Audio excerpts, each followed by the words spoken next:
Good morning, everybody. It is 9 o'clock on a beautiful Wednesday. The long weekend confused me, I'll be honest. Yes, it is Wednesday. It is 9 a.m. My name is Joshua, and I am the Pacific Northwest Outreach and Customer Service Coordinator for Batdorf and Bronson Coffee Roasters. And you're joining us here on our Facebook pages for Batdorf and Bronson and Dancing Goats, as well as on our Periscope. So hello to you, and also YouTube. Thanks everyone for tuning in today. We are going to do another look into a coffee that we're calling Deeper Dives as we look across our catalog. We've been mixing it up with single origins and blends. Last week we really took a look at some of our blends. This week we have a new coffee that we're going to focus on today, actually in two kind of sessions. So at 9 o'clock today I'm going to be doing kind of the standard deeper dive where we look at flavor profile, and I'll be demonstrating one method for making the coffee. And then later today, Brendan is going to do a broadcast that looks at the same coffee with some different methodologies, all right, for brewing. He might even try it as espresso. I don't know yet. He'll let you know what he wants to do with it. But so we're really taking this coffee today and taking a look at it, and then hopefully getting you to consider trying it out, because it is a fantastic coffee. I want to introduce it now to you. So this coffee is our Guji. Now I'm going to take a look at it here really quick. There it is. So Guji. What do I mean when I say that? Well, Guji is an area within a subregion of Sidamo in Ethiopia. It's from Africa, and it is a naturally processed coffee. I'm going to talk a little bit about natural processing in a moment, but the flavor notes we're going to look at, and we'll take a real quick look over here at the flavor wheel, reintroduce you to this. So you'll see on our flavor wheel, we have a broad categories right here in the center. It starts with fruity, sour or fermented, green, vegetal. That's the area we're going to be today. Not in the sour fermented necessarily, but in fruity, vegetal, fruity, and then green and vegetal. Specifically, we're going to be looking at berry, and then down here, if you expand out through the categories, so for green vegetal, it breaks down into elements like olive oil, or let's see here, just the broad category of green and vegetative. Underneath that, there'll be several subcategories. So here we're going to look at, under green vegetal, the subcategory of herb-like. And then up in fruity, we're going to be looking under berry. And in berry, we're looking at blueberry. But also, I want to be clear, I also think that there is a quality of other berries as well. We'll come back to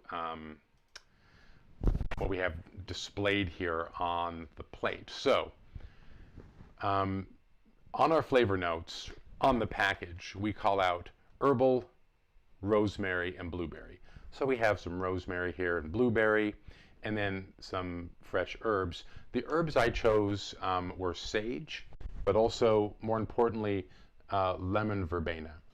Lemon verbena is part of a family that gives off an amazing citrus-like quality. And I think that that aspect of the coffee is there as well. There is a citrus quality to it, but it's not really, for me, when I taste it, it's not like some of the juicier notes of fruit or of citrus when we commonly think of them, whether it's orange or lemon, maybe grapefruit. We often think of the juice, right? You squeeze that fresh fruit and that juice that comes out with both the sweetness and the brightness and the acidity. It's more like, for me, kind of a rind, like a lemon rind. That's my experience of it. So the lemon verbena, I think, has that same kind of quality. It's an herbaceous lemon quality. There's an aspect of just that softer part of the bitterness, maybe. I know that term is a little bit, you don't want to think about it when you're thinking about your coffees, right? but there is a quality to it which is important because it offsets and balances on the palate. So this coffee really makes a lovely cup. If we want to take a second and look at the coffee. So looking at the Ethiopia Sidamo, if you go onto our website, and there's a link that was just provided, it does bring you to this page here, and you can read just in general about the coffee. I always, of course, recommend that you go to the detailed coffee report. You can pull that up, and we have here just a discussion of its region, what its altitude is, the variety, and then the process. And it's the process that I want to think about for just a moment. We will take really quick a look at where it's coming from. So you can see Eastern Africa there, right? Ethiopia. We make reference to the Great Rift Valley, just a reminder of where that is. So you can see it branches up around Lake Victoria here, and then you can see this point where my cursor is, that goes up, look at that, splits Ethiopia right there, right? And if you go back to our map here, you'll see I've highlighted kind of the region we're talking about, which is Sidamo. And then we can move all the way down here to Dila, and you can see where it is in relation to the lake here.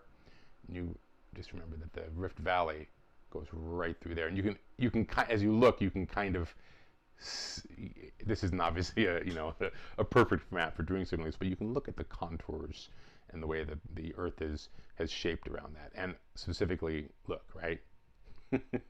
Look at this run of lakes, right? So this is the area that it is coming from, and as an African coffee, and as you may know, we have our name of our one of our flagship blends is Dancing Goats. That is, of course, named in honor of and in reference to the discovery of coffee. The kind of origin myth of coffee as far as humans are concerned. Coffee, of course, it existed for a long time before humans began interacting with it. And we talk about the story of the dancing goats because it's told that in the highlands of Ethiopia, a shepherd named Kaldi was looking for his coffee. Freudian slip there. He was looking for his goats, and he could not find them. And when he did find them, he heard their bells ringing. He came over a rise and looked down, and they were dancing around a tree. And they were eating the leaves and the fruit off of that tree. And of course, that tree was the coffee, right? And of course, being a smart human, as humans obviously have throughout history, we watch an animal eat something and have a response. Well, then we think, well, that's a test subject who is doing okay. They look very happy. I think I'll try it. And of course, Kaldi then discovered the beautiful aspects of coffee. The fruit, of course, you can see here in this picture on the coffee report, is like a cherry. You can see someone doing a picking there. We often talk about the importance of ripe cherries. You'll see that the coffee, of course, as you look on that picture, it's a great example of the coffee ripening at different times, right? You'll see there's obviously some very green fruit there, and the picker is looking for the ripe cherries on the tree. Now, sometimes with natural processed coffees, they'll let the coffee get quite ripe on the tree, although it's part and parcel to why natural coffees are so delicate. It's a very fine line that they have to walk when they're dealing with these coffees. Like other parts of the world where coffee is grown, this coffee is a collection of farmers, some kind of small shareholders, small pieces of land, or a relatively small portion of their land that's given over to coffee. They might have maybe 50 trees, and they all collect together in a washing station, in this case a processing mill, to have their coffee prepared. And the processing mill where we receive this coffee does both a washed version of this coffee and, in this case, a natural version of this coffee. So the farmers pick the coffee, and then here we can see this is a process that will go on throughout the life cycle of the coffee as it's going through process, right? That they are going to be, they start, right? That's the goal, hand picking ripe coffee. And then it continues as it moves down to the mill to go through sorting, the sorting process. Now, in this case, the coffee will be put onto drying beds. They will wash it when they first receive it. And then the drying beds are the key, and you can see in this photo here on the left, this is a raised bed. You can see the other raised beds on the other side of it, and you can see them working at the raised bed as well. The raised bed is the place where the coffee is going to go through the process of breaking down the fruit and the enzymes in the coffee, and preparing that fruit, drying it on the outside of the seed, and to the point where we can remove the skin and the fruit and the mucilage, and get down to just the seed inside of the coffee. And it's that process, that what we call dry or natural process, that gives this coffee the unique characteristics that we find in it when we brew it. Often with these natural coffees, we often think of African origin coffees when we think of natural coffees. As I almost break my Chemex, live adventure here for us, folks. We often think of Africa for those coffees because it is the oldest way of processing the coffee. You know, we've always had to get to the coffee. We've always had to get beyond the fruit down to the seed. The seed is what we're roasting, and the washed method is the newer method. It produces a different coffee. Now, when we take this coffee from Guji and they take it to the mill, it can be washed as one method, or it can be done naturally. This is the natural version, but they will produce very different flavor profiles. I will tell you, and this is, I get to be a little personal with this, natural processed coffee, that is my aha moment with coffee. Lots of folks might have had that. They might have different coffees they have that experience with, but for me, it was a naturally processed Yemeni coffee. And I think it's because of what occurs as that fruit dries around the seed, what that does to the seed, how it affects the flavor of the seed. That is just, it's so clearly different. It was for me. I had grown up drinking coffee, of course. Hey, I like coffee, sure. And then I will never forget where I was when I had, or if I might have had naturally processed coffee before, or maybe there'd been some naturally processed coffee mixed into a blend, which I didn't know. But the first time I had a specialty coffee, which was naturally processed, was that natural Yemeni coffee made by Tim McCormick in Zoka Coffee Roaster and Tea Company 22 years ago. He was using a number 4 Melita style pour over before he began roasting that day. We hadn't opened the coffee shop up. He had just sourced the coffee, and I think he got like a bag of it, just a bag of, one burlap bag. You've seen those bags in our warehouse before. So we didn't have much of it, but he got it because he loved it. He had been an archaeologist, and he'd spent a lot of time in Africa, and probably where his love of coffees began. And I remember he shared that cup of coffee with me, and it was those jammy fruit notes.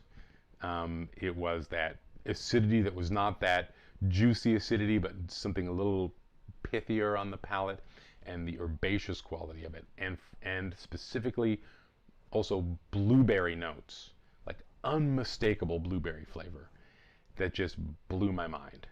And it was because obviously the terroir and the type of coffee, but was those things, and then the processing method that lay over the top of it.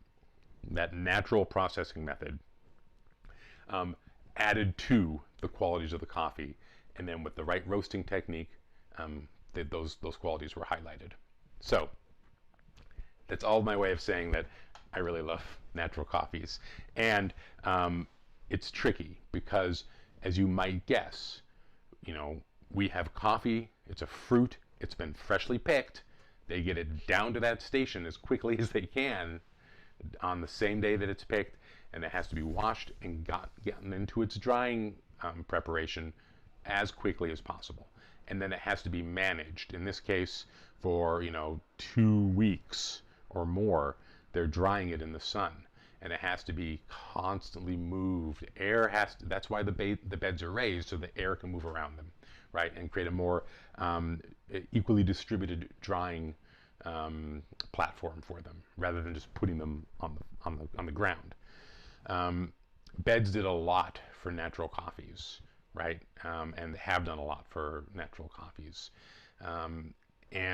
What it's done is it's allowed the processors to ensure that no defects occur, right? Fresh fruit in the sun, in the tropics, right? In the tropical zone. You can imagine there might be issues with that. So managing that takes a lot of skill and a lot of time. And, as you can see, a lot of people doing the work, right? Continually moving that coffee, ensuring that as it dries naturally, that nothing is molding, that there's not any areas in those beds of coffee as they move and they circulate that are not getting enough air, right, for microbial growth.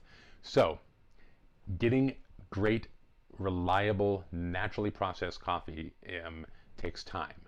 And that's why when we find one and we find a processor that we can work with, we're really excited. And this is, we've had Guji for a couple years now. We often will also release the washed coffee alongside it. We have the natural right now.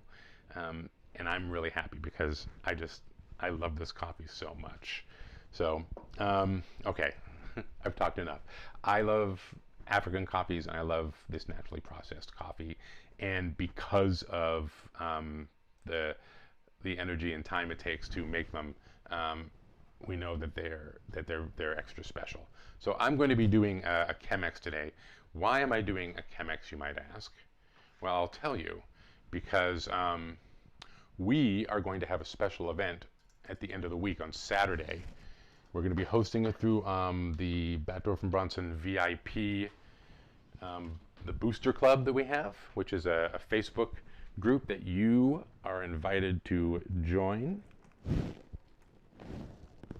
And we're going to be bringing together in a Zoom call one coffee with one technique. And the technique we're going to be using is the Chemex.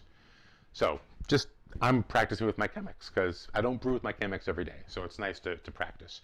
So you'll see what I did was I pre-wet the filter for the Chemex. And then also notice when you use the Chemex paper, we have the 3, when you open it up, you'll have 4 leaves. 3 go to the front where this funnel is to allow, to protect the funnel from having it blocked. It's a stronger to have those 3 leaves there, and then the single leaf goes to this side here. And I have my coffee. I'm going to tear again because I have a wet filter now. All right, I'm just going to give it a little shake the coffee bed out a little bit, tear again, and then I have my water here. Since I want to pop back over here for a second, I think I can show you my display capture device there. So down below here, if you look at this area here, and I'll go to the main, look right here when it talks about the roast profile. Now, we had some discussions last week when we were working with some blends that had darker roast components in them, and we talked about one of the things we can do to make the coffee shine is to lower the temperature of our water a little bit because of the components of dark roast. And I'm going to be doing a much darker roast, deeper dive, probably either tomorrow or next week. But in this case, we're not talking about a dark roasted coffee. This is a single origin, in which they've found that a lighter roast is going to be where we want to land with it. So you'll see that we have the spectrum there. It's moving up into out of medium into a light roast, what we consider a light roasted coffee. So in that case, my water temperature I'm going to hold at a little bit higher, right? I'm actually working with 202 degree water. Now, let's see if you can see here. I start my timer, and I'm going to go ahead and saturate this to about 80 grams. Oh, and you can't see that. I'm sorry. Let me see if I can spin that for you. So you can see the coffee is blooming, and that's what we're doing in this first 30 seconds. Is we just want the coffee to expand, for the water to move around all of the grounds, and to begin releasing gas and exchanging it for water, right? And now we're going to go ahead and saturate. And this is why we have these gooseneck kettles, and why we recommend them is because we were able to, as you can see, kind of pinpoint where the water goes onto the coffee bed. I've got my flow started, and I'm going to go in the center and go outward.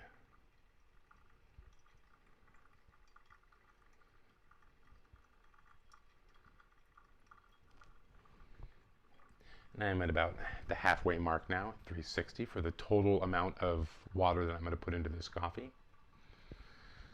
With 40 grams of coffee, I'm going to be placing in 700 grams of water. And I'm just at the 1 minute and 30 second mark.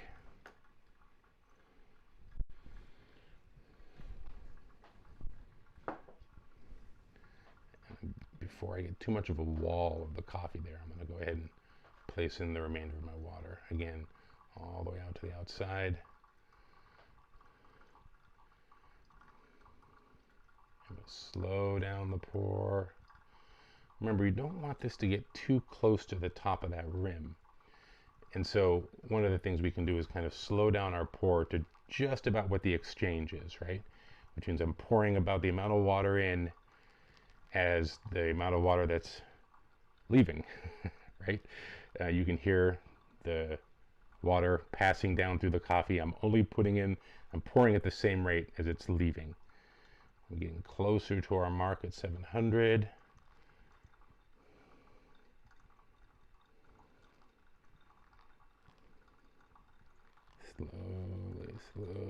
Slowly, right in the center there, as I get right up there to the edge.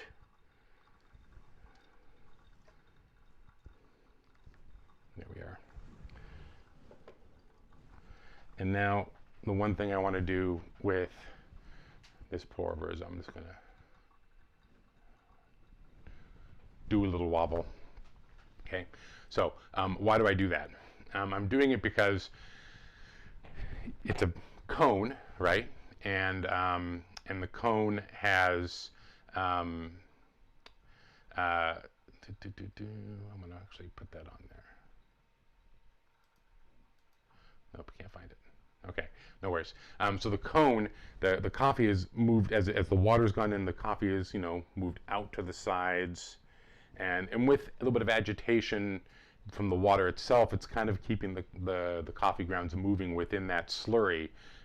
But as the water moves down through that cone, the coffee begins to lay along the side. And so what I want to do is I want to agitate it right at the end there as we're doing this last volume of water, in order to get the what's on the sides to move away from the sides and get into that main bed of coffee that's starting to form a little mini cone within the bottom of the filter. So that is what I have done there. We'll go back over here, as you can see now. So the coffee is not in a thick wall along the outsides of the brewing chamber there. It's actually been moved down into solution into that slurry and creating a bed of coffee that the water is now passing through. The reason being, if that coffee were to stay laid up on the sides of the filter, the water wouldn't be brewing it. It wouldn't be getting touched by the water to extract the flavor and the elements that we want from it. So that is why we do that. All right, I'm gonna let that coffee cool a second before I drink it. I do want to remind everyone that, again, would love for you to join us. If you've already ordered your Bolivia, which is the coffee being used on Saturday, please tell your friends to tune in and watch it. If you haven't, and if you just want to watch, you can do that still too. But you will need to go over to the Backdoor VIP Club. Definitely recommend you join. There is going to be one person who's participating, one of the VIP members who's participating in the brewing session with us on Saturday, who's going to win 6 months of coffee, a subscription. So that's the kind of stuff we do over at the site. I'm going to pop over to it really quick here just to show you. So this is the Batdorf Boosters site, and hopefully we can get one of the producers to drop in the address for it. You can just type it in. It's Batdorf Boosters VIP Coffee Club. You go on here. I'm going to zip by this here because that was a special coupon that's only available on that site for the members. But you should join because then you can use that coupon, right?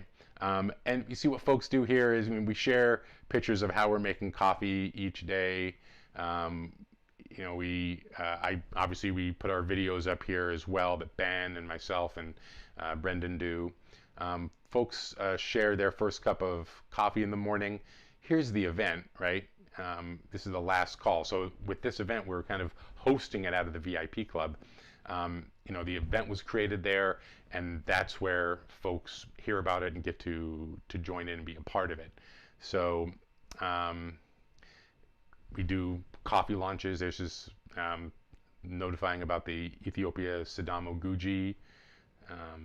And then again, we also do things like answer questions. Here we had a member who was asking about the very thing we just talked about with the Chemex. And we, you know, myself, Brendan, Ben, others are watching that page, and if questions come up about coffee, we can jump right in there and we can do little quick video tutorials, things like that. So please do join us there. Also, you know, if you are interested in this coffee, I recommend it was just brought in. It is, again, one of my personal favorites. You can go here to the coffee, and when you order it, of course, we can grind it for you. But if you've been watching, you know I've been having a push lately to try and convince folks to have grinders at home. So do consider a grinder. You can get discounts off of equipment by using our code, and it's the same discount you can get off of this coffee, off of a whole order. If you got a grinder and a Chemex and the coffee, you're going to get 10% off by using the code WatchAndLearn10. And I will tell you that over on the VIP Club, there's an even better discount coupon that's offered, but it's only for this month. So run over there and check that out. I want to thank everybody for being here again today. Thank you for taking time out of your day to learn about this coffee. The Ethiopia Sidamo Guji is just fantastic. Tune in later today because Brendan is going to do another dive into this coffee from a different perspective. So he'll be working with the Guji as well, and so you'll learn even more about it. And then I'll be back here tomorrow at 9. Ben will be here at 9 on Friday as well. And then we'll have the Brewing Together event on Saturday. Please do join us. We love playing with coffee with all of you. We love making coffee, we love drinking coffee, and we love the stories that you are sharing about the coffees you enjoy as well. So again, thank you for being a part of our life. I want to just finish by pouring this coffee, right? Because that's the whole point.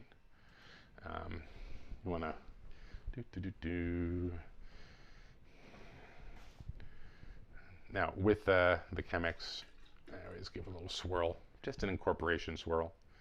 And that's been, I think, long enough to cool it down a little bit.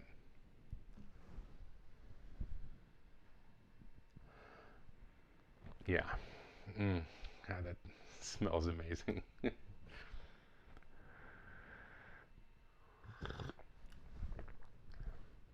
Yeah.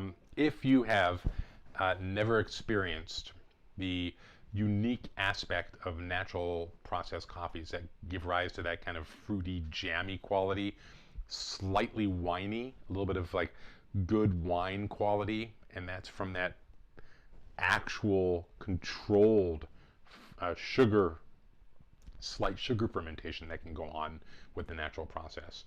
And then the lovely berry notes, in this case blueberry with sweet herbs. Try this coffee. It really is a pleasure. And you know, it's only here for a while because that's the nature of these single origins, right? We get them.